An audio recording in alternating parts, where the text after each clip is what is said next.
नमस्कार, ओंकार न्यूज देख रहे हैं आप। आपके साथ मैं हूं आस्था श्रीवास्तव। रुक करते हैं खबरों का। दिल्ली सरकार के पूर्व मंत्री Satyendra Jain money laundering case में हाई सिक्योरिटी तिहाड़ जेल में बंद है।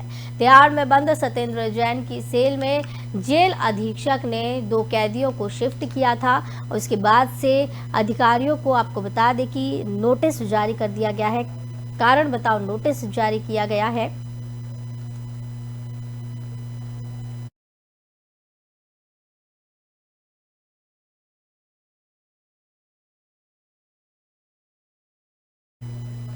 तो बता दें, तिहाड़ में बंद सत्येंद्र जैन की जेल में आपको बता दें उनकी सेल में जेल अधीक्षक ने कैदियों को ट्रांसफर किया था। इसे लेकर सत्येंद्र जैन की सुरक्षा पर सवाल उठे तो अब तिहाड़ जेल प्रशासन एक्शन में आ गया है। तिहाड़ जेल प्रशासन ने इस मामले में अब जेल अधीक्षक को कारण बताओ नोटिस जारी किया है। बताया जा रहा है कि तिहाड़ जेल में बंद दिल्ली सरकार के पूर्व मंत्री सत्येंद्र जैन ने 11 मई के दिन जेल अधीक्षक को एक आवेदन दिया था। सत्येंद्र जैन ने अपने आवेदन में काफी अकेलापन महसूस करने की बात कही थी और ये भी कहा था कि हमारे साथ कम से कम 2 से 3 कैदियों को रखा जाए। सत्येंद्र जैन ने यह भी कहा था कि मनोचिकित्सक ने उन्हें अकेला नहीं रहने की सलाह दी है। महाराष्ट्र के अकोला में सोशल मीडिया पर किए गए एक आपत्तिजनक पोस्ट को लेकर शनिवार को फैली हिंसा के मामले में अब तक 45 लोगों को गिरफ्तार किया गया है। इतना ही नहीं, इंटरनेट पर भी प्रतिबंध को बरकरार रखा है। अकोला में यूनिवर्सिटी की परीक्षाएं टाल दी गई हैं। महाराष्ट्र के अकोला में शनिवार को इंस्टाग्राम पोस्ट को लेकर 2 समुदायों में झड़प हुई थी। इसके बाद जमकर पथराव हुआ। उपद्रवियों ने इस दौरान कई गाड़ियां तोड़ दी थी। हिंसा के दौरान एक व्यक्ति की मौत हो गई थी जबकि 2 पुलिसकर्मी समेत 8 लोग जख्मी हुए थे। इसके बाद इलाके में भारी संख्या में पुलिस बल तैनात कर धारा 144 लगा दी गई थी। दरअसल अकोला के पुराने शहर में इंस्टाग्राम पर एक धार्मिक पोस्ट की गई थी। इसके चलते कई लोग इकट्ठा होकर पुलिस थाने पहुंचे और शिकायत दर्ज करवाई। पुलिस ने इस मामले में केस दर्ज किया। इसी बीच पुलिस स्टेशन पहुंची भीड़ बेकाबू हो गई और गाड़ियों की तोड़फोड़ करनी शुरू कर दी।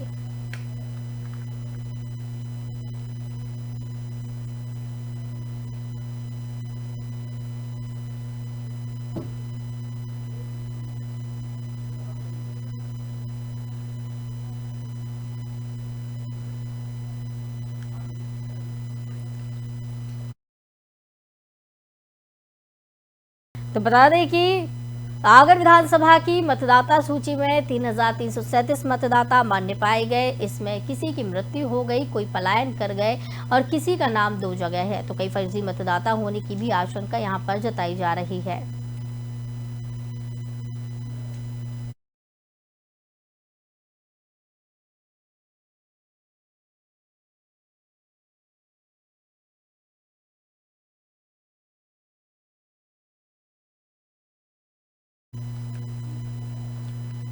तो आपको बता दें कि कर्नाटक में कांग्रेस की जीत के बाद राज्य में कांग्रेस कार्यकर्ताओं में खुशी की लहर है। कांग्रेसियों ने आतिशबाजी की है, लेकिन इसी बीच बीजेपी पर कर्नाटक में मुद्दों से भटकाने के आरोप लगाए हैं। कर्नाटक में कांग्रेस पार्टी के बहुमत के आंकड़े को पार करने के बाद कांग्रेस कार्यकर्ताओं में खुशी की लहर है। अल्मोड़ा में आज कांग्रेसियों ने आतिशबाजी और मिठाई बांटकर खुशी का इजहार किया। इस मौके पर जिलाध्यक्ष भूपेंद्र भोज ने कहा कि कर्नाटक में प्रधानमंत्री और बीजेपी असल मुद्दों से लोगों को भटकाने की कोशिश कर रहे थे, लेकिन कर्नाटक की जनता ने बीजेपी को नकार दिया और अपने मताधिकार से बीजेपी को इसका मुंहतोड़ जवाब दिया।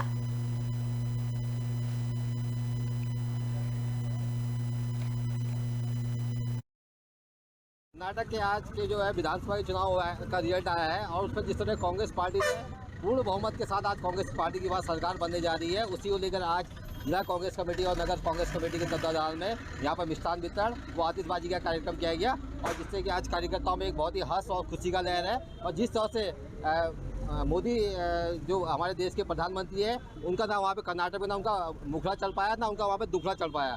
जिस तरह से वहाँ पर बेरोजगारी मुद्दा था, महंगाई मुद्दा था और जो मुद्दे वहाँ पर थे, उन मुद्दों को उन्होंने ध्यान भटकाने की कोशिश करी। धर्म के नाम पे, जातिवाद के नाम पे, बजरंग बली के नाम पे कर्नाटक के चुनाव को जो है उन्होंने दिशा भ्रमित करने का काम करने की जो कोशिश करी थी, कर्नाटक की जनता ने उसका मुंहतोड़ जवाब देकर आज कांग्रेस की सरकार बनाने का काम किया है, जिसके लिए आज पूरे जो देश भर की जो कांग्रेसी है और बहुत ही हर्ष और उल्लास के साथ आज जो है कर्नाटक विधानसभा चुनाव में कांग्रेस पार्टी ने शानदार जीत दर्ज की है। पार्टी की इस जीत का पूरे प्रदेश में कांग्रेसियों ने जश्न मनाया। वहीं बेमेतरा जिले के सभी कांग्रेस मुख्यालयों में पार्टी की इस जीत का जश्न मनाया गया। जिला मुख्यालय बेमेतरा में जहां जिला कार्यालय में जिलाध्यक्ष बंसी पटेल सहित सभी कांग्रेस के कार्यकर्ता जीत का जश्न मनाए, तो वहीं साजा धान खमरिया परपोड़ी में भी कांग्रेस कार्यकर्ताओं ने जीत का जश्न मनाया। इसी क्रम में जिला के नगर पंचायत देवकर के कांग्रेस कार्यालय में भी सभी कांग्रेसी इकट्ठा हुए और पार्टी के जिंदाबाद के नारे लगाते हुए पूरा नगर भ्रमण किया। वहीं स्थानीय कांग्रेस कार्यालय में पटाखे जलाकर, पटाखे फोड़कर, मिठाई बांटकर खुशी का इजहार किया। कांग्रेसियों ने इस जीत को नफरत में प्रेम की जीत बताया है। तो आपको बताते चले कि जिस तरीके से कर्नाटक में कांग्रेस ने जीत दर्ज की है, कांग्रेसियों में काफी खुशी देखने को मिल रही है। कांग्रेस कार्यकर्ता, कांग्रेस समर्थक काफी खुश नजर आ रहे हैं और इस दौरान जश्न मनाया जा रहा है, मिठाई बांटकर जश्न मनाया जा रहा है और साथ ही साथ पटाखे फोड़े जा रहे हैं। कर्नाटक में कांग्रेस की बम्पर जीत देखने को मिली है और इसी बम्पर जीत के चलते आपको बताते चले कि कार्यकर्ताओं में काफ़ी खुशी देखने को मिल रही है। मिठाई इस दौरान बांटी गई है, तो आपको ये भी बता दें कि मिठाई बांटकर खुशी का इजहार किया है। साथ ही साथ पटाखे इस दौरान फोड़े गए हैं। कांग्रेस ने जश्न मनाया है। कर्नाटक में कांग्रेस की बम्पर जीत हुई है, जिसके चलते काफ़ी खुशी कांग्रेसियों में देखने को मिल रही है।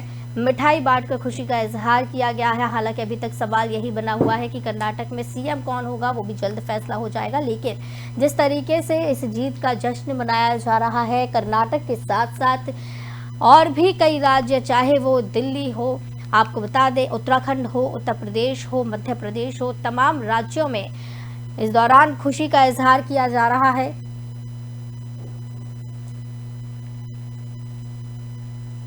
इस दौरान कांग्रेस जिंदाबाद के नारे लगाए गए हैं।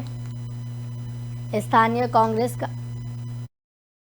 के नाम, उनके पिता या पति का नाम, उनकी उम्र, उनका आरएनएन नंबर और पूरी डिटेल के साथ हमने शिकायत करी है। हमारी मांग है कलेक्टर महोदय से, मध्य प्रदेश चुनाव आयोग से कि ऐसे मतदाता जो कि अमान्य होना चाहिए, उन मतदाताओं को मतदाता सूची से हटाया जाए। उनके नाम, उनके पिता या पति का नाम। उत्तराखंड के पूर्व काबीना मंत्री हीरा सिंह बिष्ट ने कहा कि प्रदेश में लैंड जिहाद के खिलाफ धामी सरकार की कार्रवाई लगातार चल रही है, लेकिन वन भूमि पर अतिक्रमण कर अवैध रूप से बनाई गई 300 से अधिक मज़ारों को तोड़ा जा चुका है। इस खास बात यह है कि इनमें से अधिकतर मज़ारों का कोई वारिस भी सामने नहीं आया। ऐसे में सवाल उठ रहे हैं कि आखिर इन मज़ारों को किन लोगों ने बनवाया था।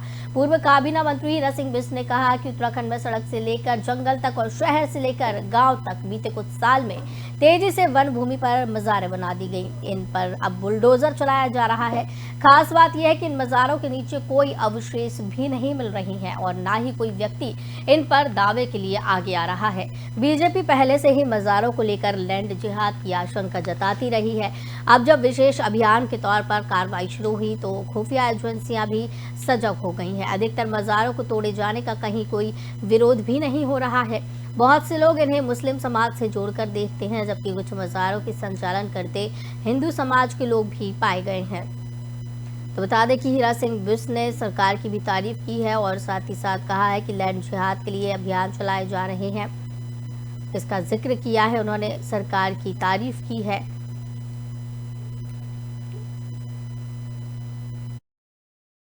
मज़ारों को हटाने का अभियान मुख्यमंत्री जी ने यहाँ पर चला रखा। अगर वो सार्वजनिक संपत्ति है, सरकारी संपत्ति को उपयोग नहीं है, लेकिन हमारा तो कहना है संविधान के हिसाब से हर एक धर्म की भावना का भी सम्मान करना जरूरी है। ये नहीं है कि हम धार्मिक भावना उन्माद के आवेश में अगर अनावश्यक रूप से प्रदेश में या देश में अशांति फैलाएं और वो फिर मामला रुकेगा नहीं, उसका भी ध्यान विशेषकर हमको रखना है। कहीं आपत्ति नहीं है, कुछ नहीं है। वैसे ये हटाने का अभियान तो केवल हिंदू वोटरों को खत्म करने का, क्या हिंदुओं के मंदिर ही तोड़े हैं क्या? बताओ ना, अगर सार्वजनिक जगह पर हिंदुओं के मंदिर ही बने हैं तो तोड़ेंगे उनको?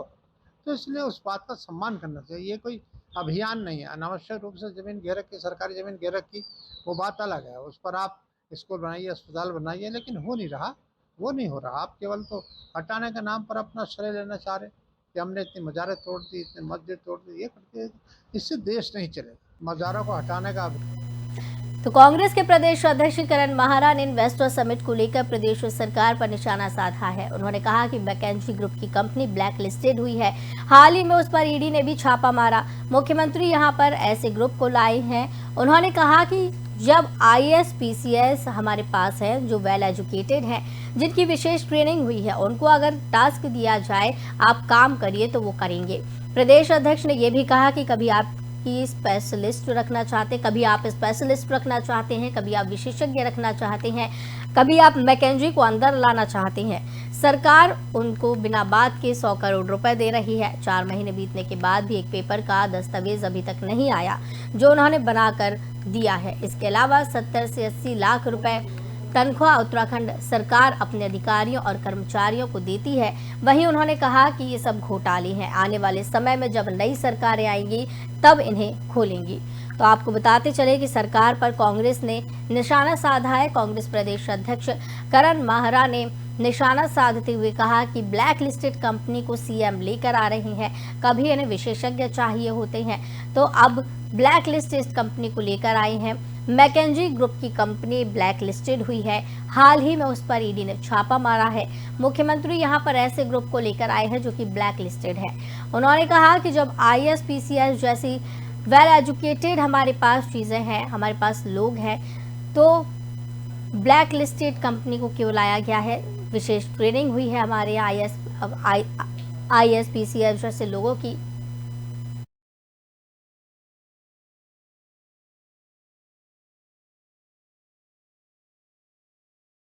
लाया है ना मुख्यमंत्री मैकेंजी ग्रुप को, जो ब्लैक लिस्टेड हुई है। अभी कल परसों भी उसके ऊपर ईडी का छापा पड़ा है। तो ऐसे ग्रुप को लाए हैं। जब IAS और PCS लॉबी हमारे पास है, जो वेल एजुकेटेड हैं, जिनकी विशेष ट्रेनिंग हुई है, उनको अगर ये टास्क दिया जाए कि आप करिए तो करेंगे। अब आप कभी स्पेशलिस्ट रखना चाहते हैं, कभी विशेषज्ञ रखना चाहते हैं, कभी आप मैकेंजी को अंदर घुसेड़ना चाहते हैं, उनको बिना बात के 100 करोड़ रुपये दे रहे हो। 4 महीने हो गए, एक पेपर का कोई दस्तावेज अभी तक नहीं आया जो उन्होंने बना के दिया है। लाया है ना मुख्यमंत्री मैकेंजी। 13 मई को वृहद नेशनल लोक अदालत का आयोजन किया गया। जगदलपुर के जिला और सत्र न्यायालय में आयोजित किया गया है। नेशनल लोक अदालत के संबंध में जानकारी देते हुए जिला विधिक सेवा प्राधिकरण की सचिव गीता ब्रज ने बताया कि नेशनल लोक अदालत में गठित 23 खंडपीठों में निराकरण हेतु 8,569 प्रकरण रखे गए, जिसमें से 2,375 प्रकरणों का निराकरण राजीनामे के आधार पर किया गया है। गीता ब्रज ने बताया कि लोक अदालत में प्रकरणों के पक्षकारों की भौतिक और वर्चुअल दोनों ही माध्यमों से उनकी उपस्थिति में निराकृत किए जाने के अतिरिक्त स्पेशल सिटिंग के माध्यम से भी पेटी ऑफिस के प्रकरणों को निराकरण किए गए हैं। साथ ही गीता ब्रज ने यह भी बताया कि इस बार मोहल्ला लोक अदालत का भी आयोजन किया गया है, जिसके अंतर्गत नगर निगम क्षेत्र के कुछ वार्डों से प्राप्त 15 शिकायतों में से 10 शिकायतों का तत्काल निराकरण किया गया।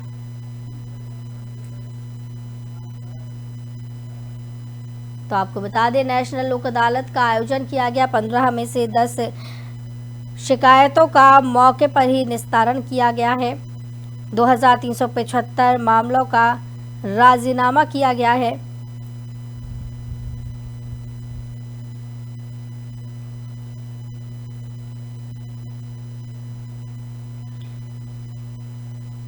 तो आपको बताते चले कि नेशनल लोक अदालत का आयोजन किया। इस दौरान शिकायतों का तत्काल निराकरण किया गया है। 15 शिकायतों का इस दौरान सुनवाई हुई है। 15 में से 10 का मौके पर निराकरण किया गया। 2,375 का राजीनामा किया गया है और निराकरण करने की कोशिश की गई है इस नेशनल लोक अदालत में।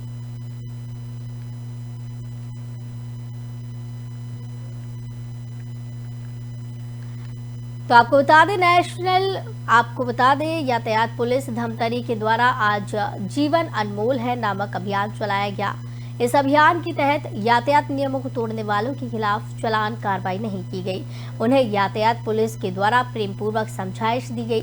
साथ ही इस अवसर पर बाकायदा एक कार्यक्रम का आयोजन हुआ, जिसमें जीवन के महत्व को समझाया गया और यातायात नियमों के पालन करने की अपील सभी से की गई। पुलिस अधीक्षक प्रशांत ठाकुर के मार्गदर्शन में उक्त कार्यक्रम संपन्न हुआ।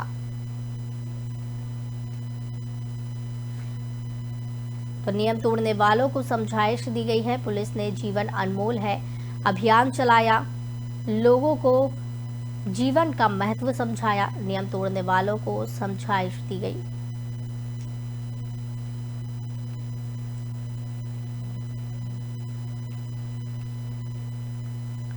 पटवारी का घूस लेते हुए वीडियो वायरल हुआ है। किसान से पटवारी काम के बदले में रिश्वत मांग रहा था और यही रिश्वत लेते हुए वीडियो वायरल हो गया है। पैसा लेने वाले पटवारी का नाम प्रांजल स्वर्णकार बताया जा रहा है। सारंगढ़ के हल्का नंबर 7 में ये पटवारी पदस्थ है। किसान से लगभग 5,000 की रिश्वत की मांग की गई थी। जब किसान रिश्वत देने पहुंचा तो इस पूरी घटना को कैमरे में कैद कर लिया गया और ये वीडियो वायरल हो रहा है। पटवारी का ये वीडियो वायरल हो रहा है, इस पर क्या कार्रवाई होती है ये देखने वाली बात है। घूस लेते हुए वीडियो पटवारी का ये वायरल हुआ है।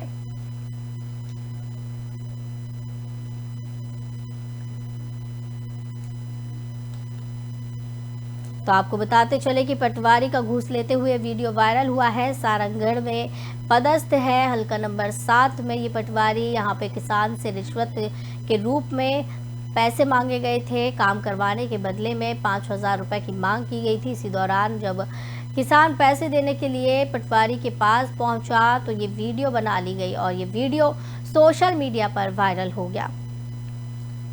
पैसा लेने वाले पटवारी का नाम प्रांजल स्वर्णकार बताया जा रहा है। लगभग 5,000 की रिश्वत लेते हुए ये पटवारी यहाँ वीडियो में कैद हो गया है।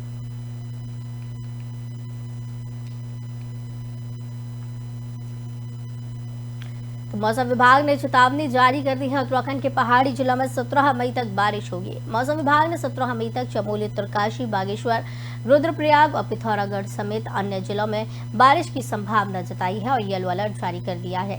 वहीं मैदानी जिलों में मौसम शुष्क रहेगा और तापमान बढ़ने का अंदेशा जताया गया है। मौसम विभाग के निदेशक डॉक्टर विक्रम सिंह ने बताया कि 14 से 16 तक पर्वतीय इलाकों में बारिश की संभावना है। वहीं 17 से 19 तक हल्की बारिश ऊंचाई वाले इलाकों में हो सकती है। तो आपको बता दें कि मौसम विभाग ने चेतावनी जारी कर दी है। 17 मई तक बारिश की चेतावनी जारी की है, येलो अलर्ट जारी किया है। तापमान बढ़ेंगे आगे भी और 16 से लेके 19 तक जो है इसके दौरान है और भी थोड़ा तेजी से बढ़ेंगे, क्योंकि जो हवाओं का रुख है वो बदल रहा है और उसकी वजह जो स्नो का मेल्टिंग रेट है वो भी काफ़ी बढ़ने वाला है। तो उसकी वजह से कहीं ना कहीं थोड़ी बहुत जो है जो केदारनाथ जी के रूट्स हैं या इसी तरह आपके जो है गंगोत्री, यमुनोत्री हैं और इवन पिथौरागढ़ डिस्ट्रिक्ट उसके हाई रिचेज में हैं। तो जो अंदर के डिस्ट्रिक्ट है उनके हाई रिचेज में जो एवलांच की जो थोड़ी बहुत संभावना है वो 17 से लेके 19 के बीच में वो बनती है। प्लस माइनस 1 डे और भी आप कर सकते हैं, प्लस 1 डे और भी कर सकते हैं। तो उसके दौरान इस तरह की संभावना बनती है कि जो टेम्परेचर्स भी बढ़ेंगे। तो इस बुलेटिन में फिलहाल इतना ही। मुझे दीजिए इजाजत। नमस्कार।